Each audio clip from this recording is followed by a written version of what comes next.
Hey everyone, welcome to my channel. நான் உங்கள் ராகுல். இன்றைக்கி எதை பற்றி பார்க்க போகிறோம்னா, ஃபைனல் டெஸ்டினேஷன் பிளட் லைன்ஸ் படத்தோட ரிவ்யூவை பற்றி பார்க்க போகிறோம்.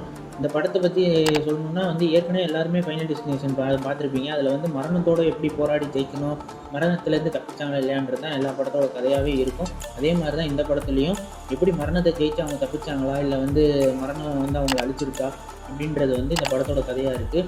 ஒரு ஃபேமிலியில் எப்படி மரணத்துலேருந்து தப்பிக்கிறாங்க, அதுக்கு தப்பிக்கிறதுக்கு ஹீரோயின் எவ்வளோ ஹெல்ப் பண்ணுறாங்க அப்படின்றது தான் இந்த படத்தோட கதை. ஸ்டார்டிங்லேயே படத்துக்குள்ளே ஹைவியூ ரெஸ்டாரண்ட்டுக்கு போவாங்க. போனப்பவே கதை ஆரம்பிச்சிடும். அது அழிகிற மாதிரி அது பார்த்தா அவங்களுக்கு கனவுல டிஸ்டர்பன்ஸாகவே இருக்கும் ஹீரோயினுக்கு. அது என்னன்றதை போய் பார்க்கும்போது அதுலேருந்து தப்பிச்சது தான் அவங்க பாட்டி.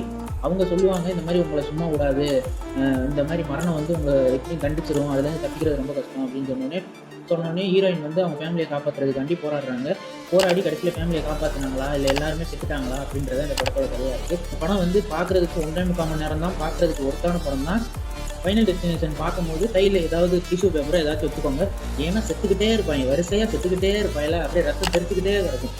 பொழுது போகாமல் இருக்க வீக்கெண்டில் பார்க்க ஒரு ஒர்த்தான படமாக இந்த படத்தை நான் ரெக்கமெண்ட் பண்ணுறேன். பார்த்துட்டு எப்படி இருக்குன்றதை கமெண்ட் பாக்ஸில் கமெண்ட் பண்ணுங்கள். நெக்ஸ்ட் வீடியோவில் பார்ப்போம். Stay beach. மறக்காம சர்ப்ரைஸ் பண்ணுங்க.